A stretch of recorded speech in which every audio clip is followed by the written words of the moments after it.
is crucial. But the bottom line lies in the leadership in Washington and the people that lead our aerospace industry.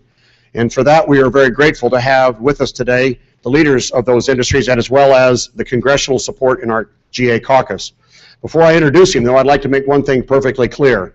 For the first time in 40-year history of Sun and Fun, we have the political backing and support and interest of the state of Florida through the governor, who came here yesterday and spent 2.5 hours walking amongst the crowd, introducing and asking people, where do you come from? And the part that he found most intriguing was that almost 25% of the people he shook hands with were not from America. They're from around the world, and they're getting it.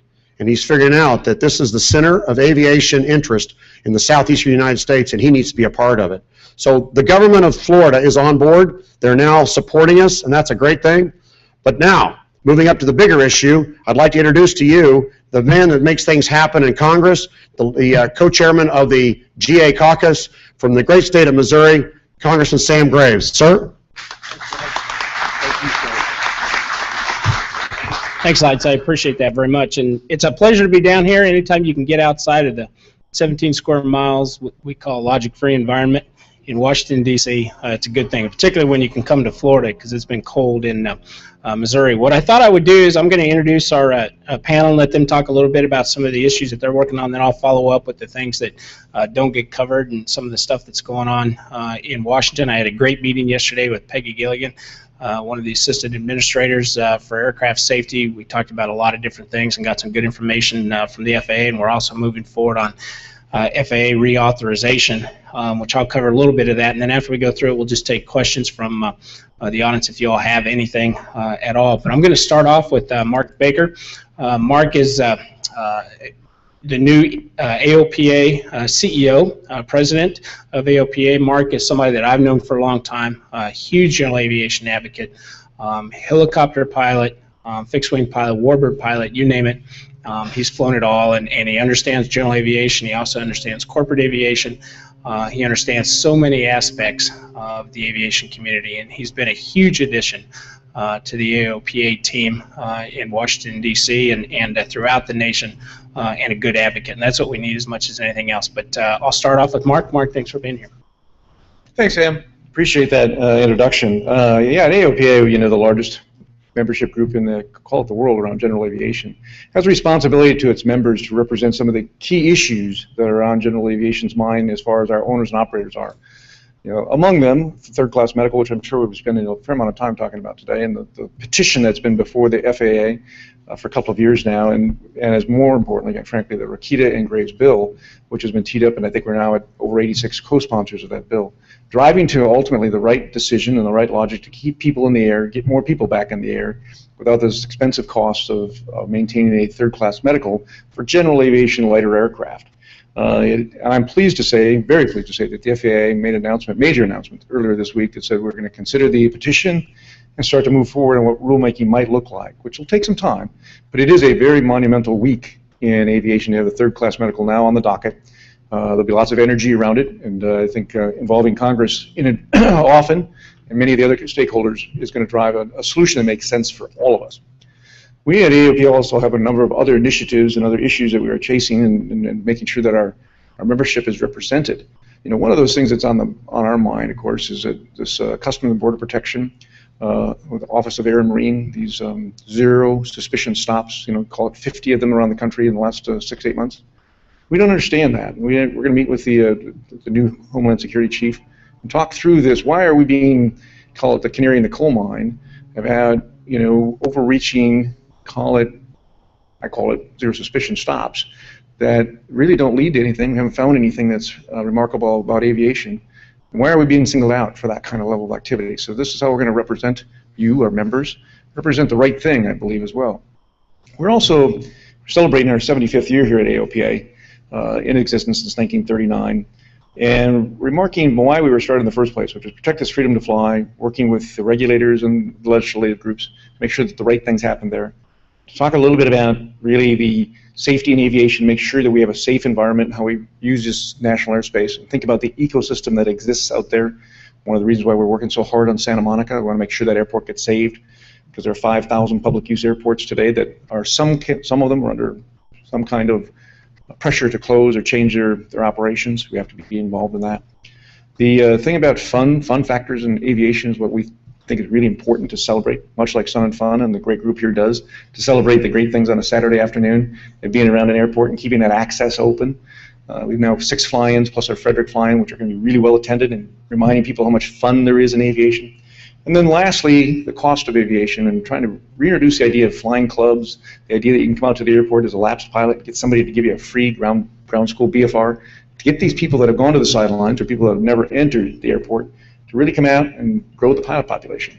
So those are the big agendas that we're working on at AOPA, and thank you for all of you that are members. So.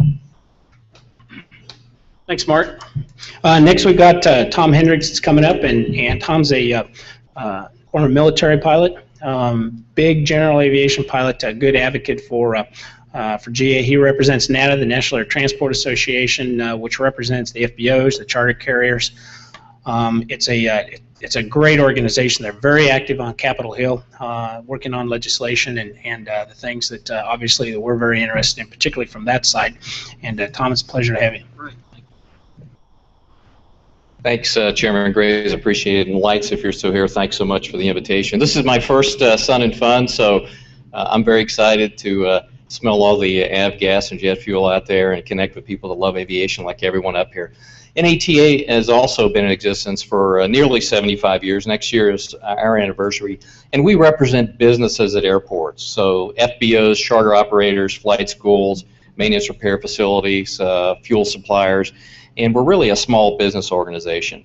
We work very closely with Chairman Graves and with my other colleagues here in Washington, and we all agree on the big issues, and we make sure that we work very hard to say the same thing when we go to the Hill, when we go to the FAA, when we go to the TSA. It's a great organization, and it's a pleasure to work with these gentlemen. One of the things that we're working on at NATA, and as Sam said, we represent charter operators. We founded the Air Charter Safety Foundation. We've seen phenomenal safety performance in the scheduled airline community, and we're working at NATA and with our sister organization, the Air Charter Safety Foundation, to bring some of those principles over to the air charter world, and we're seeing great success already. You just heard from Dr. Earl Weiner, member of the NTSB. He mentioned the GA Joint Steering Committee. We are trying to move towards a culture of collecting a lot of data, of voluntary disclosures. We've stood up ASAP programs, voluntary reporting programs in the Great Lakes regions, in the Western Pacific region. We're already seeing great success. But we've got to start collecting a lot of data because that's how the airlines have become so successful at managing the risks out there in safety. So safety is our #1 priority. We're working to improve that. We also have a ground audit standard that we go out and audit FBOs to make sure their ground handling, their fuel quality assurance, all those programs are standardized as much as possible, and that helps us reduce risk. As you all know, these are all low-margin businesses. It's tough to make a dime in aviation.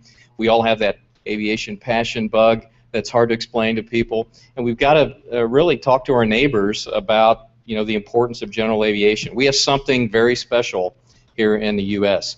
Other countries simply don't approach what we have in terms of general aviation with access, with great airspace, and it's becoming more and more vital as airlines pull back from smaller communities. We're relying more and more on small aircraft to provide goods and services for businesses to expand into other regions, and if we don't guard that very aggressively from a policy perspective in Washington, it's going to be very difficult for us to ever reclaim that. So we work very hard to make sure that members of Congress understand aviation, they understand that we're largely small businesses, and we look very closely at any new legislation or regulation that may impact our ability to go out there and develop business activity. You've got to buy your gas somewhere, you've got to get your airplane fixed somewhere, you've got to have a viable business to do that, and we represent that in Washington. So safety is our #1 priority. We're all getting ready for a major piece of legislation.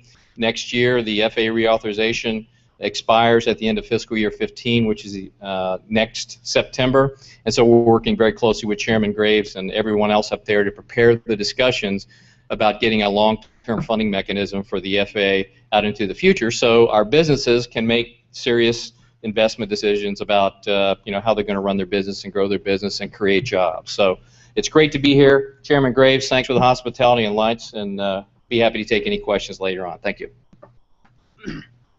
Next up, we have Matt Zaccaro. Matt is a great aviation advocate, represents the Helicopter Association International, a very big part of General Aviation. Matt's organization is also very active on the Hill. I'm going to talk a little bit about that here in just a little bit about how we work together and how the different organizations work together. But Matt, we appreciate you being here. Well, thanks very much, Congressman. I appreciate the opportunity. And just to give you a quick update on HAI, we're the International Trade Association, represent the helicopter industry around the world. We have all elements of the industry, pilots, mechanics, the manufacturers, the service providers, students. And when I get to students, I like to remind people that any student, high school, college, or flight training or A&P can get a 3-year free membership in HAI. You just have to go to rotor.com and sign up. And what we're trying to do is get the young people under the tent so we can get them familiar with us. In terms of our initiatives, like my peers, everything is about safety, priority number one. We're not satisfied with the accident rate, certainly in our industry segment. I also happen to be fortunate enough to co-chair the International Helicopter Safety Team, which is a worldwide effort to bring the accident rate down to 0, and that in fact is our target. I don't think it's any mystery with the accidents that the majority of the accidents are human factor accidents. They're not mechanical, they're not systemic. So working hard on the people and focusing a lot on the pilots. We have dedicated staff that's all they do is travel around the world and put on safety forums and go to flight schools and talk to students and flight instructors, because we feel that's where the focus is. We've got a very exciting program that we came out with at our show, Heli Expo, this year. It's called Land and Live, and what it really revolves around is the concept that helicopters can be landed anywhere at any time, and we do it every day for a living. And we land on rooftops, on ships, on piers, people's front yards, whatever it is. And yet we find when we track the accidents that are occurring, the accident could have been stopped or prevented in a very high number of accidents if the pilot had simply made a precautionary landing and landed wherever they were.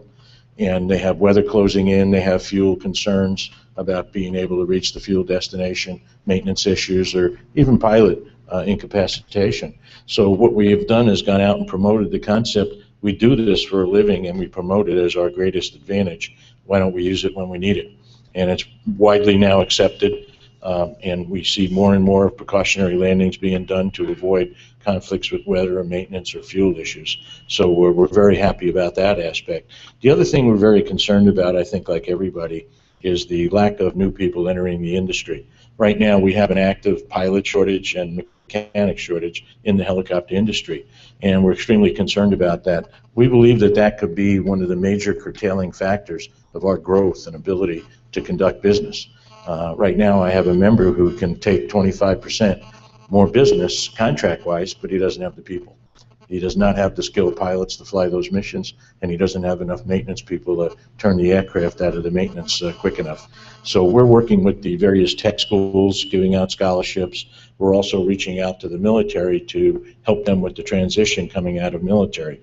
The other thing we're promoting is a lot of technology advancements. In essence, we want to get more into the IFR environment with the helicopters. We have some very good systems set up.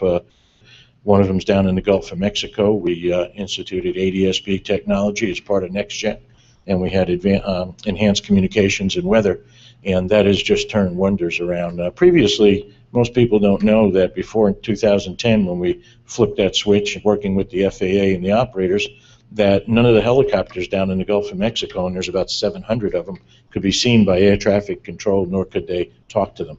Everybody was on their own out there. Their own company had to put in their own resources. Now, an average IFR clearance wait is about 15 minutes, and everything's operating as overland as a normal national airspace system function. And the thing I like to remind people a lot is in 2010, in January, we flipped a switch in 2010.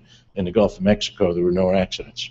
And we think there's a correlation there, along with the hard work of the operators, of course. Technology advancements, we think, are in areas such as a low-level dedicated IFR infrastructure system. We have one up in the Northeast Corridor running from Boston down to Washington. into New York City for helicopters. But what we envision is that EMS helicopters can take off from a trauma center, launch IFR with the coordinates to where the site is that they're going to do the pickup, and technology will allow onboard software to actually overlay the TERPS criteria for an FAA approach non-precision helicopter over HTOS data for the obstacles and the terrain. And by the time they get to the site, a non-precision approach will pop up on the screen and they can shoot it to the accident site and then return IFR. So those are the kind of the really exciting things that are out there. In terms of our industry, we're growing at the largest rate out of the segment of general aviation, and we're pretty happy about that, but that relates back to the shortage because people like myself that flew in Vietnam, we're retiring. We're getting out of the business and backing out. And there's just not that light at the end of the tunnel with the young people. So, as I said, that's one of the most critical things that we're focusing on, along with all the other issues that we have. And the last item I would mention would be the struggle that we've been having for the last several years, where there's been legislative initiative to really, I want to say, motivate, and I think the word force is probably not too extreme, the FAA to put in regulations in reaction to noise complaints that legislators are getting from the constituents. And that happened in New York. We have a dedicated route, restricts helicopters only to fly the route when they're going between certain points and restricted altitudes. And unfortunately, it propagated across the country like we thought it would, and the same initiative is now in place in Los Angeles in the LA basin. So what we have is, we have noise complaints coming into elected officials, and they're basically really forcing the FAA, because I consider the FAA a victim of this system, to put these regulations in place. So you have a couple of phone calls of noise complaints, no studies, no analysis, no determination of what the real problem is, and we now find ourselves being cut out of airspace and altitudes. And we think that's a very dangerous thing that's occurring. And the good news to that, I believe, is that we do have champions like Sam, that really fights for us and defends our rights and really brings logic to the argument, and we really appreciate that. So with that, I'd be also glad to take questions when the time comes. Thank you. Thanks, Matt. Visit with you just a little bit about the General Aviation Caucus and new caucus we just formed too, which is a pilots caucus. We now have two on Washington that's at least within Congress that's advocating for aviation issue. The pilots caucus has about 17 members, a very small caucus. It's a prospective, current, former pilots within Congress. So we have a few, some very active, some not so active, and then of course now we have the General Aviation Caucus, which is we've had around now probably around 6 years, but the biggest thing with it is we've crossed the magic number. 218 members of the House of Representatives is half of the House. If you get 218 members, you can pass anything. We now have 239.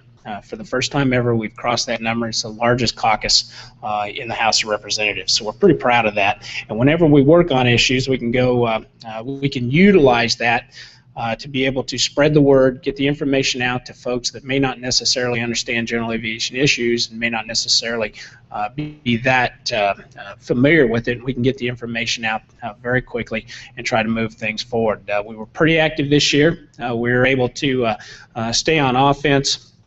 We had the Small Aircraft Revitalization Act, which we passed out of the House fairly handily, and we're trying to work that through the rest of Congress. We had user fees, which is a perennial issue, comes up every year. We're actually right in the middle of that again right now, going through the budget process, but we've been able to continue to kill that. Sleep apnea, we were able to shut down right away. We came out with a couple of bills. Obviously, the AME organizations out there were very active in this, as well as all of the organizations that represent you on Capitol Hill. And the Pilots' Bill of Rights, the implementation of that, passing a bill is one thing, but then you have to come back in and fill in the details. And a lot of times the devil's in the details. And so we've been pretty active on that. So we've been on offense, and it's been pretty good. And to kind of explain to you how the General Aviation Caucus works, it isn't just members of the House and the Senate. It's also our groups that are out there. When it was originally started, AOPA, EAA, NBAA, GAMA were all very active in it, but we've expanded that in a big way to include just about every organization. NATA, NATA is very involved with the Helicopter Association, the CAF, the Agriculture Aviation Association, the Antique-Aircraft Association, the Recreational Aviation Foundation, the International Council of Air Shows. It's a very, very large group now with all the organizations out there that take part in this. And whenever we need to activate on Capitol Hill and something comes up like sleep apnea, for instance, we're able to get that information out to all of the members within the organizations as quickly as possible. Obviously, get the information out to the members of Congress, but those individuals like yourselves that belong to the organizations, you can apply pressure back to members of Congress as well, and it's a very effective system. And just to give you a little bit of an idea, we're obviously going through the process of FAA reauthorization, and the FAA's authority expires February of 2015, so we'll try to have the authorization done by then. Hopefully we won't have to go through an extension. The last time we went through this, I think we had 23 extensions before we were able to pass an FAA reauthorization bill. Chairman Bill Schuster in the House of Representatives is very active in terms of trying to get all the problems worked out ahead of time. Bills like WRDA, which in the past it's a water resources bill, in the past has been very troublesome to be able to get through Congress. He was actually able to move that through very quickly in the House of Representatives. Only had 3 votes against it, trying to work out all those issues. We're going to do the same thing with the FAA reauthorization. We're having listening posts that we're doing on the Hill right now, bringing in all the organizations from the airlines right on down to some of our smallest general aviation groups. We're going to be listening to them, what they need, see what we need to do in terms of the next FAA reauthorization. There's a lot of things out there that I am working on. Obviously, air traffic control services and things like Sun and Fun and things like Air Venture. We're going to be very active in that. User fees, again, third-class medical is going to be a part of this. TFRs, we've got some issues there. UAVs, we've got a lot of work to do in terms of UAVs being in the sky with pilots. So those are some things that we're going to be active in and working on this. But hopefully we're going to have a good bill, and we're going to have it on time. But I wanted to tell you a little bit about why this caucus has gotten so powerful, and we do such a good job at what we're doing. Bill Schuster, who I mentioned, is from Pennsylvania. He's chairman of the Transportation Infrastructure Committee and a very good friend of mine. Came to me and wanted me to be a part of this panel to do the listening to all the different groups. He said, Sam, he said, the last thing I want is all your general aviation pilots descending on me and making trouble. He said, so you make sure you just keep everybody informed and what's going on, and I don't want anybody calling me at the middle of the night because they're upset about something. So the word's gotten out, and whenever we spread, whenever something does come up, for instance, like sleep apnea, and all of the organizations and our members of the caucus can just kind of descend on everybody and push very hard, we can get things done and usually get it done very quickly. User fees is another very, very good example of that. So I'm very, very proud of all of our organizations that represent the various aspects of aviation on the Hill, and I'm also very proud of the members of the committee. I mentioned earlier I had a meeting with Peggy Gilligan in my office this week. I wanted to talk about a couple of things, a couple of issues that have percolated up. The Deeper program, which is a program to allow individual pilots, civilian pilot examiners out there to be able to do type ratings in aircraft that require type ratings. In the past, or traditionally, the FAA has done that. The problem is you got to keep those FAA personnel obviously typed and current in those aircraft, and it's been very difficult at times. So what they did here in the past, working with the EAA, is to come up with a program to allow many of our pilot examiners who are very current and very knowledgeable about some of these aircraft to do those sign-offs and type ratings. And we've got several that are coming up for reauthorization or renewal of their certificate. We've also got the individual in the FAA that's very much in charge of overseeing this program is getting ready to retire. So we're kind of trying to figure out which direction we go and if we expand that more into the private sector. And I think that's exactly the direction we're going. So we had a good meeting about that. We talked about the light support aircraft and the new proposal coming out to revert some of those aircraft if they have a problem or an airworthiness issue with the aircraft. The FAA wants to revert them back to experimental category from standard category, which would create problems obviously in flying over densely populated areas. So we want to talk about that a little bit. We also talked about the living history flight exemption for aircraft that use that to mostly historic aircraft that use it to maintain being able to give rides. It's a rides program, being able to give rides to be able to maintain those aircraft. That's what they depend on to get money through. So we talked a little bit about that, and then also third-class medicals, which Mark mentioned briefly. Todd Rikita and I filed a bill. We were a little frustrated with the FAA and not moving forward with the rulemaking on third-class medicals, so we put a bill together. And basically it allows you to self-certify, which we all do anyway. Once you've gotten your medical for the next year or 2 years, whatever the case may be, you're still self-certifying every single day that you decide to go up in an airplane. We want to be able to use your driver's license basically just like Sport Pilot does to be able to fly under third-class medical. In the bill, we put a few restrictions in there. Obviously, they had to possess a valid driver's license, is not transporting cargo or passengers for hire. We kept it to VFR. We may modify that.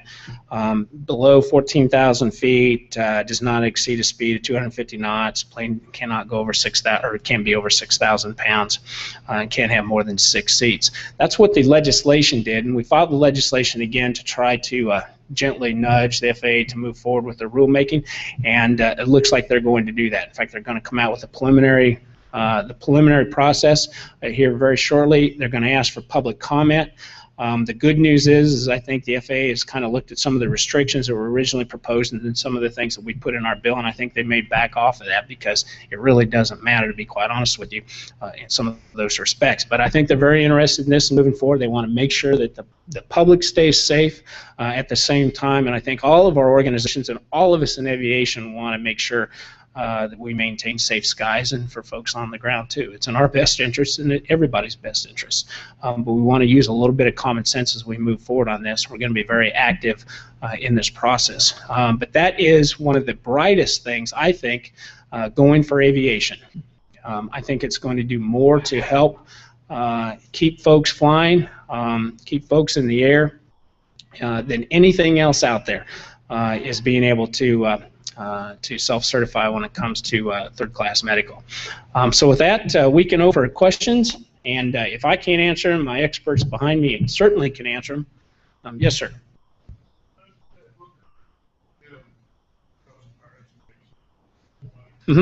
Absolutely, I know who you are. I use your equipment.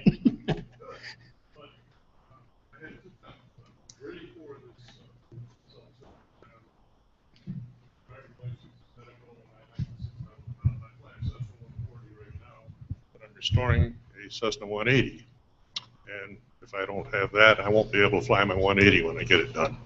However, the other thing I need is maybe Congress needs to give a little more than a serious nudge to the FAA about getting their jobs done. I have an FAA engineer that I have to deal with in Chicago. He's in the ACO, and basically he is the poster child of what's wrong with the FAA. You send stuff to him, first of all, it's got to go to a DER, DAR. Next thing is paperwork gets done, gets sent to his desk. We're doing a little addition to a PMA for cargo designs. They want to add some MD-80s to the PMA. We sent the paperwork in to him in November and haven't heard a thing since. This guy's more interested in going on vacation and doing union work than he is doing his own job. FAA needs to get rid of that type of thing or make him do his work. 6 months is way too long for something like that. should have been just signed off and done. And that's what I'm going to give you is more of an editorial comment, but you're exactly right. A lot of slow walking that's being done with certification of products or even new startups, businesses that are starting up. In fact, Tom may want to address this a little bit too. But it has been very frustrating, and it'd be easy to get political, to be quite honest with you. And I hate to do that in a setting like this. But there's this. There has been a movement against aviation, general aviation, for about 6 years now, and it's been very frustrating. Why that is, I've never quite figured it out. It all started when the automakers flew into Washington, to have their big powwow, and they flew in their private aircraft, which I have no problem with, to be quite honest with you. But there's been, in the user fee process has been indicative of that too. But there has been a attitude of slow walking a lot of stuff. Some FSDOs are a lot worse at it than others. Some are very, very responsive. But it has been frustrating, and it's going to take, to be quite honest with you, it's also going to take an administration that just pushes for customer service. And that's not what we're seeing right now in some aspects. And I'm hearing a lot about it. I'm hearing it from all over the country, in every aspect of aviation. It is frustrating, and we are trying to push back and trying to have some impact on that. And I can tell you we are going to address a couple of things there in the next FAA reauthorization. There's some stuff in there that we're going to try to improve when it comes to customer relations. But I got to tell you, when we removed, and it's not just aviation or transportation in the federal government, it's all of the agencies. But I'm going to use the FAA or the Department of Transportation as the example. But when we removed advocacy out of the mission statement, we completely changed the culture in many cases to just regulatory. Regulatory. Now, that doesn't mean we don't have a lot of people still in the FAA that are very much advocates for general aviation and are very passionate about general aviation. We have a lot of new people coming into the FAA that don't know anything about aviation, and those are the ones that are the problem. In many cases, that I find is the problem. They're just looking to do their regulatory duty and penalize those that they want to penalize, or do whatever the case may be. But it's a frustration of mine. I can get on a soapbox about it, and I get aggravated, both personally from issues that I've had to deal with, and then for the folks that I try to help out there. But we're going to try to make some changes, at least in the next FAA reauthorization. So. Yeah. Thanks. I appreciate the comment. I know it's incredibly frustrating. Congress recognized some of this activity in the last FAA reauthorization bill. They chartered the Consistency and Regulatory Interpretation Aviation Rulemaking Committee. That's a mouthful. We actually co-chaired that activity. And so we're seeing challenges not only in individual districts, but between districts and what headquarters views the regulatory scheme. So we're seeing in flight standards for folks that have aircraft operating certificates, and we're seeing on the certification side as well. So we know we've got to work on this. It's so unfortunate to hear stories like yours. I know it's very frustrating for you. It impacts your business. We all work with professionals of the FAA in Washington. I could tell you they're just fabulous, highly talented people. We don't want to regulate the industry from headquarters. So we've got to get out. You've got to build relationships in your district offices, in your regions, so we can avoid that. Now, I know the FAA is frustrated too. My Director of Regulatory Affairs, John McGraw, was a former Deputy Director of Flight Standards Service. They're large organizations. They're not monolithic. They're outliers in any large organization. But by and large, the professionals there are very dedicated to aviation. We've got to educate them on some of our frustrations, and we'll continue to do that. But it's all based on relationships. Sometimes that's frustrating, and you've got business decisions waiting and being held up by what you perceive to be bureaucrats. We got to do a better job of streamlining that. So I hear you, and I know it's an incredible concern for your situation. Thank you. Yes, sir. green Yeah, shirt. Sam, I'd like to say thank you personally from the General Aviation pilots for the work you've done and your committee members. And I want to know how we can help your effort in the General Aviation pilot population to further this along. It's a great question. And I always try to tell folks when I speak to organizations to make or to do the best you can to make contact with your member of Congress, whether it's your House member or your United States Senator. And it's not that tough, to be quite honest with you. There's ways to do it. But the way I encourage it to aviation is something that we all are very passionate about, particularly folks that don't necessarily understand it or practice it every day like we do. There are some out there that are just, they love the historical value of it. So if you're having a fly-in breakfast or you're having an airport open house or an air show, whatever the case may be, I want you to get in contact with whoever that member of Congress is, and in some cases just their staff person. Invite them out. Make sure you invite their family. Have them bring their kids or their grandkids, whatever the case may be, to come out and then give them the opportunity to sit in the plane. Most of us, if we have a flying breakfast or an air show, something, we have some pretty neat stuff there too. And I preach this to the CAF and all of my warbird buddies because we have aircraft that obviously people want to get in and touch and feel because they have such historical significance, the same way as some of our antiques. Use that to your advantage. Use that to get to know that individual and to try to make contact with them, to try to establish a relationship with them so you can call them when it comes to issues like this and be able to talk to them firsthand. In many cases, some of us out there fly people who are running for office. And that may not just be the member of Congress or United States Senator. It may be your local state representative or state senator too, because you never know when they may move up into a position. But establish those relationships and get to know those individuals. And then also, if you get to know them, make sure they're a member of the General Aviation Caucus and talk to them a little bit about the issues that are out there that are very, very important. With members of Congress, it's about, first of all, it's about relationships. That's how things get done. It's through relationships. And to be quite honest with you, too, you can have all the lobbyists in the world that can work on things, but the person that can matter more than anything else is the individual that is able to vote for whoever that person is.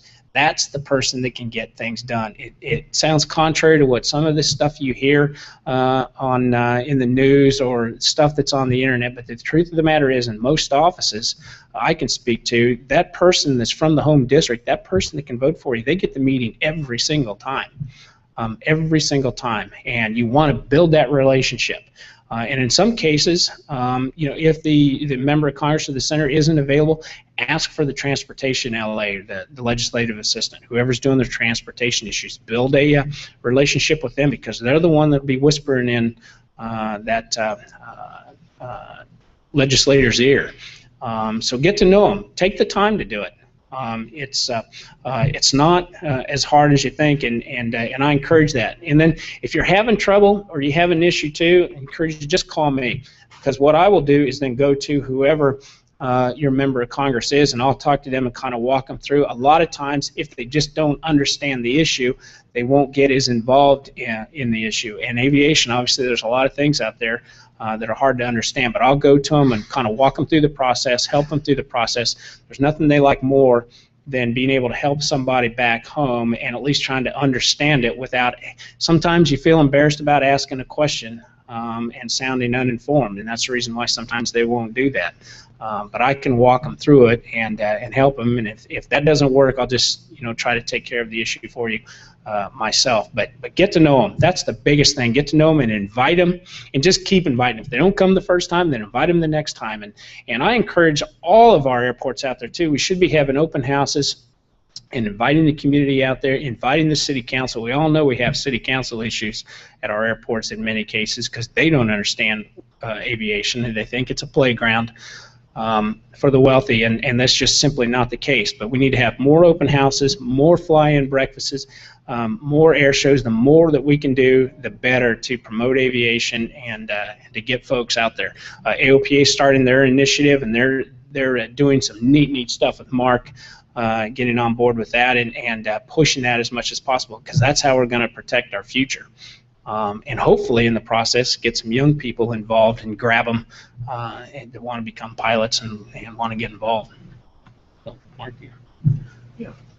I think following on to what Sam said, there is a couple of even more direct ways, and he can't ask it, but I can. There's a political action committee, and one of the things that AOPA leads with their one of the largest PACs in D.C. is to reward the congresspeople that are up for re-election that need our support, the ones that continue to vote in favor of growing general aviation, supporting what we do as pilots.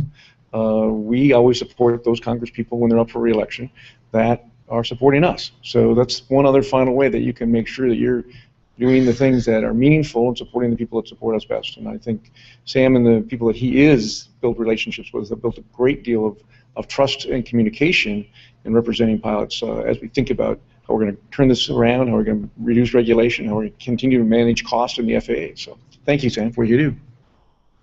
I might point out too, we have a lot of good advocates too on both sides of the aisle. But the chairman of the Pilots Caucus, myself, and Colin Peterson, who is from Minnesota, and then the co-chairs of the General Aviation Caucus, and myself, and John Barrow from Georgia. And John Barrow is a perfect example of an individual. He doesn't fly, or he doesn't fly himself. He flies all the time. But he represents Gulfstream in his district. Now, he's coming at it from a whole different angle. He's coming at it from a jobs and economic perspective. He knows how important general aviation is to his district because it's about jobs, it's about companies, it's about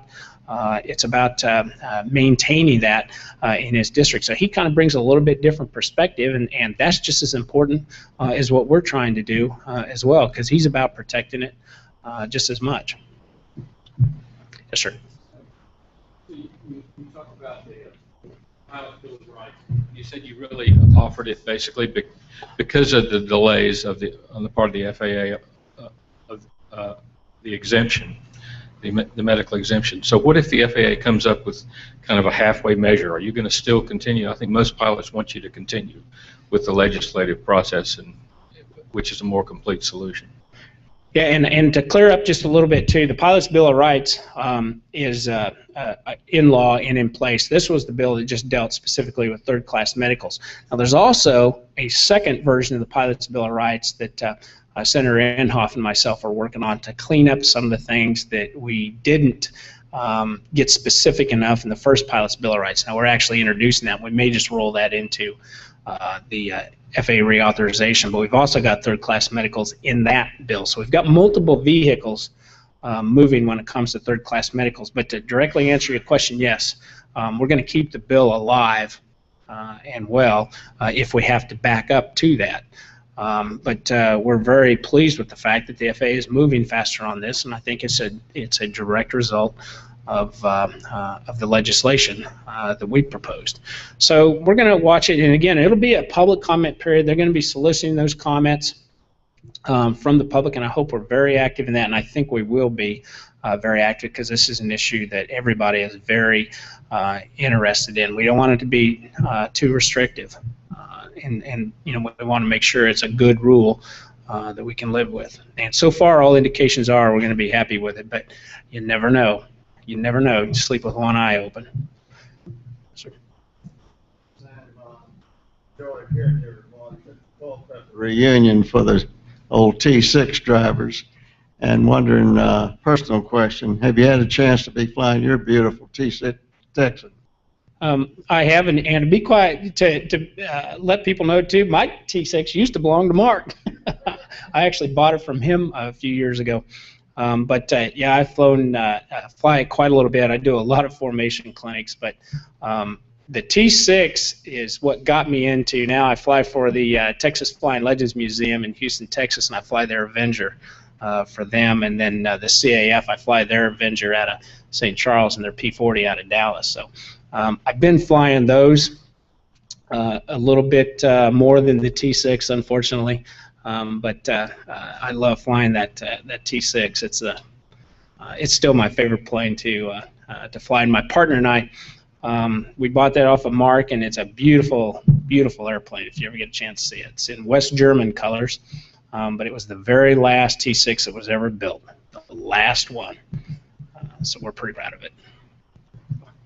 I Yes. Sam, and I don't know if you and Mark covered this earlier, but what can we do, if anything, about the increased demonization of general aviation, in particular general aviation pilot activity by the Department of Homeland Security? These ridiculous search and seizures and spending all kinds of money on chasing us down for frivolous reasons. Well, and it's interesting that you asked that, and I'm going to let Mark talk about it too, because AOPA is very involved in this. But I sent a letter to the Inspectors General of Homeland Security and the Department of Transportation requesting an explanation on just exactly why they're doing this. Last I knew that I could document at least 40, there have been 40 illegal searches.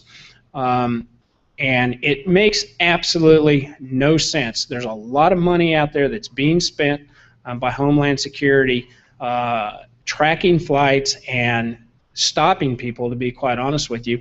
And these are, what I'm talking about is just flights from point A to point B. It'd be like me going from Tarkio, Missouri to Omaha, Nebraska, and I get stopped. These aren't flights across borders. They aren't flights next to the border. These are just flights, people out flying around, and they're being stopped by, in some cases, armed officers.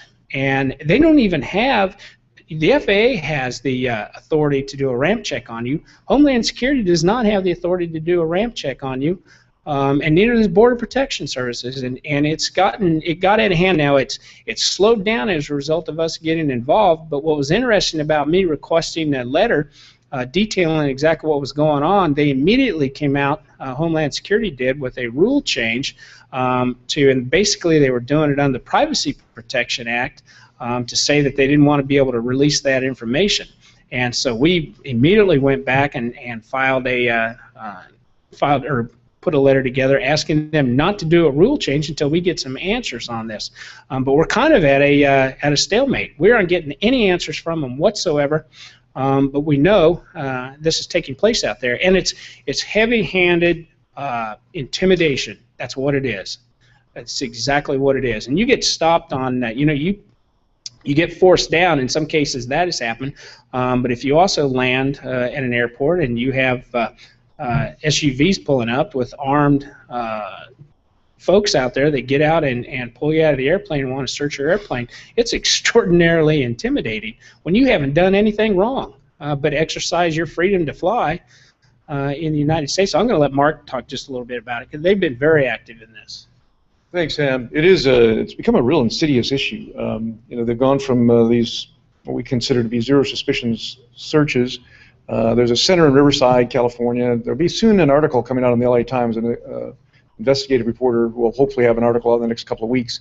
We've done a lot of work on this to really understand what Riverside, California does in the Office of Air and Marine and tracking aircraft. And again, we're always for safety and security around the borders. But these are suspicions like flying VFR, not talking to anybody, making turns like you would do when you're normally sightseeing, and then being stopped when you land at this airport with officers and the local law enforcement to really investigate your aircraft, have dogs, whatever it is.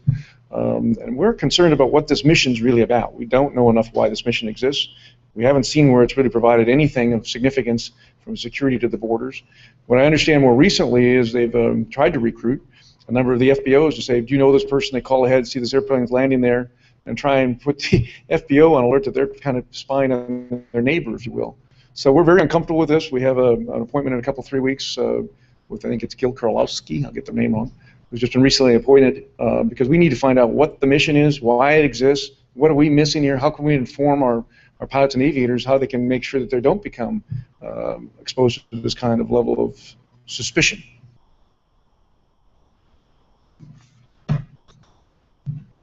Yes, sir. That question, I was wondering if your perspective on the difference really between the user fees and then EAA and the decisions they've had to make about paying for ATC up there and paying for ATC here. To me, it appears to be the same issue, different terminology. But wanted to hear what you had to say and your perspective on that. To me, it's exactly the same thing.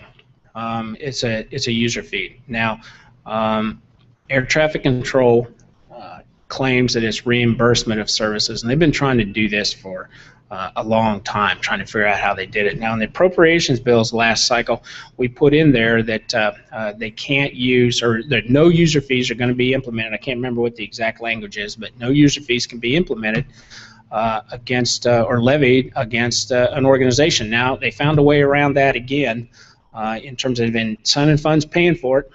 Their services, at this event right now. EA just came out with they have a settlement. They do have an out if something comes up later on, but still they're being pushed to pay for this, and it's already tough enough to put on an air show, and I know exactly how tough that is. And there was even a proposal out there at one time to start charging for the waivers. Anytime you get a waiver out there, and that could be something as simple as a formation clinic. Getting a waiver, is going to cost you a lot of money, and so we've been able to stop that, but there is no difference, and that's one of the things we're going to be pretty active in the next FAA reauthorization when it comes to what's being charged for these services, because it puts a pretty strong dent in being able to, to pay for that, and put on a show. Yeah, that's right, and it's at the detriment of that. Trying to, and a lot of the organizations that put on air shows, that's exactly what they do with a lot of that money. It provides scholarships, try to get more people involved in aviation, pushing aviation, whatever whatever they can do, but paying for those services that they've never had to pay for before really puts a dent in it. But to me, there is no difference. So, yes, sir. In Oregon, we live in the Independence Air Park, and it was one of the, in fact, it was the poster child for airports that were, FAA wanted to stop through the fence operations at FAA-funded airports. And I wanted to thank Congress for the actual logical conclusion that came out of them, something that was great. And we are no longer prohibited from through-the-fence operation by FAA just because it's an FAA-funded airport. And I want to thank Congress for acting the way they did on this issue. And it affects quite a few different airports around the country. And they don't seem to understand that the greatest protection for an airport is for people to live around an airport who love airports and flying. So it was a positive outcome. Thank you. What the gentleman is referring to is the through-the-fence agreement language that we put in the last FAA reauthorization, which I'm very proud of that. Just to give you a little background of where that came from. That originally started from a gentleman that brought the issue to my attention by the name of Brent Blue in Driggs, Idaho. And they have a few residential through-the-fence agreements up there, and it was very frustrating. And what frustrated me more than anything else was the FAA is weighing in on airports. They did not want through-the-fence agreements or residential through-the-fence agreements, and what they were using is they were trying to say that you're not going to receive any AIP funds or federal support in the future if you have these agreements. Now, my thought was, it's the airport's business, the airport authority's business, whether that's a county, the city, whoever the airport authority is. It's their property, it's their airport, and the FAA has no business telling them if they want them or don't want them. Now, if the airport doesn't want them, then we're not going to infringe upon that either. But it's their decision, their right to make the determination. We have a lot of airports out there with through-the-fence agreements, and there's a lot of business through-the-fence agreements. The epitome of through-the-fence agreement in terms of a business would be Oshkosh and Lakeland right here, the two biggest air shows in the United States. They have through-the-fence agreements with the airport authority. And it also brings up a whole lot of other problems as well, too. And we're actually going to address, because there's a new thing that's popped up, and I'm glad you mentioned this, there's a new thing that's popped up now, too, and that's hangar use. At airports, and it's being brought up in terms of what is an aeronautical use of a hangar. We're seeing a little bit more activity in Hawaii and California, but it is spreading in other parts. And in many cases, it's the FAA. They don't have an official policy. However, they put out a directive or letters, and in many cases, they'll use the local airport authority. In the majority of cases, it's the state. but they'll come in and try to determine what a aeronautical use of a hangar is. Now, what bothers me about this more than anything else, and this is actually FAA language, they said that regardless if the airport is privately owned or publicly owned is irrelevant to this argument. So what that means at airports where you build your own hangar, but you lease the ground that's underneath it from the airport authority, but you build, that's your hangar, you own it, your property. They're telling you what an aeronautical use is. Now, I have the letter in my possession that kind of lightly spelled out what aeronautical use is and isn't, but they consider somebody that's restoring an airplane or building an airplane in a hangar to not be aeronautical use. Now, I understand what the premise behind this is, and that is when you have, I suppose you have some airports that have hangars that are being rented, they're owned by the airport authority, they are being rented, and you have somebody renting them because they think it's cheaper or see it's cheaper to be able to store their RV or their boat in there and not store an airplane. I get that. I understand that. And to be quite honest with you, if that hangar belongs to the airport authority, it's their business to put together whatever policy they want. But if it's a privately owned hangar and you can get into lease agreements and that sort of thing, but it still should be up to the local airport authority without having to worry about losing their AIP funds or losing support from the federal government because somebody is restoring or building an airplane in a hangar. And they get into everything, folks. Golf clubs, refrigerators, computers, desks. I mean, it's welding equipment. I don't know how that's going to work with your A&Ps that are on the field, but they spell out welding equipment is not an aeronautical use of a hangar. It also brings up other issues. You've got restaurants on airports. You've got pilot shops on airports. You've got businesses on airports. You've got a lot of things that are happening on airports, and this is a growing problem. Internally, it's being referred to as the man cave rule. And we're probably going to have to weigh in on this one too. But it's very frustrating when these things pop up. And it goes back to what I said before. This isn't coming from folks within the FAA that are pilots and general aviation advocates. These are coming from new people, young people that have no idea what aviation is about. And they're trying to justify an existence or what it is that they're trying to do. But we're probably going to have to come up with a rule that clarifies, same as we did for through the fence language, and it's frustrating that we have to do this. We should be able to use some common sense. Tom, you want to weigh in? Is this right down your alley? It is. No, it's a very complex issue. Businesses at airports are subject to airport minimum standards, and so many times these minimum standards determine how someone finances their business, how they go out there and get a long-term lease, how they get financing for that lease, and so forth. So if you have these situations where there's this dynamic between folks that are subject to the airport minimum standards and folks that are not, it can hurt business. So I think we've reached a pretty good compromise at this point. I agree with Chairman Graves. We need to keep our eye on this very closely. But we don't want to create an environment where businesses can't function because they're subjected to different standards than their competitors, frankly. So we're watching it very closely, and we're working with the FAA to make sure that they know that we are keeping a close eye on this as well. The worst example of it was in Hawaii, and it's actually the state that's responsible for it, and they're using local law enforcement. But they wrote criminal citations. Now these were just misdemeanors, but they were still criminal citations for having barbecue grills. Was the biggest thing in hangars, and a good friend of mine got gigged on that, and that's just wrong. So, yes, sir. Sam, I'm involved in general aviation, and in a lot of ways I fly for Wings of Hope out of Spirit of St. Louis in St. Louis, Missouri. I'm currently flying Spooky, the AC-47 out of Topeka.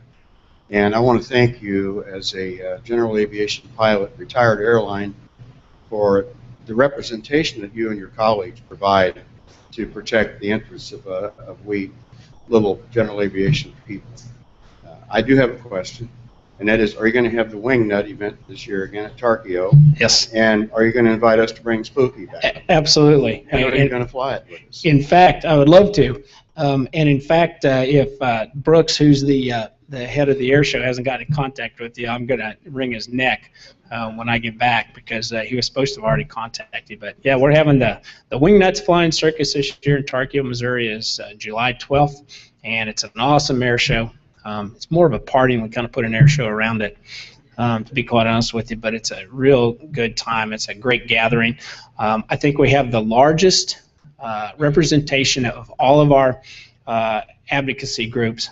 In fact, all three of these folks up here have been there, and we have a great town hall this year. We may turn it into a hearing, because the chairman of the Transportation Committee in the House is going to be there. In fact, there's going to be about 6 members of Congress there all together. And the FAA will be there, and we may turn it into a hearing. So it's a great aviation advocacy event and an air show, and then a great get-together afterwards. And everybody's invited. It's a good time there in Tarkio, Missouri, which is south of Omaha, north of Kansas City, right in between. But it's a good event. Absolutely, you can bring your barbecues. And we actually lease ground next to the airport and pull the fence out, and we park airplanes. We usually have about 300 airplanes on the ground, and we encourage people to camp, and shower facilities are sometimes, we're struggling with that, but you can jump in the pond. But regardless, it's a really good time, and Saturday is the big day. It's a one-day show. Saturday's the big day. Friday's the practice. But please come. It's a good time. But thanks for bringing that up. It's a great event. Wingnuts Flying Circus. I don't know if I can say this or not, but our trademark is we fry up hog nuts on Saturday night. That's our big barbecue. Mountain oysters.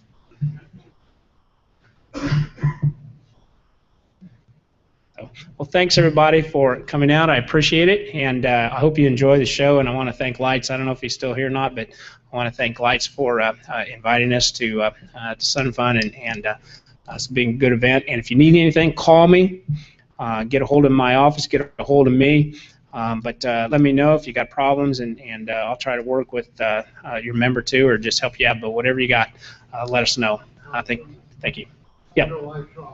Chairman Emeritus of Sun and Fun, and over the years, you've made this a special occasion by taking the time and being here. But I want to thank you, and also all the FAA that are here that represent, the finest in what our country could do. And this is the opportunity where we can all get together and figure things out. Thank you. Thank you very much. Thank you all.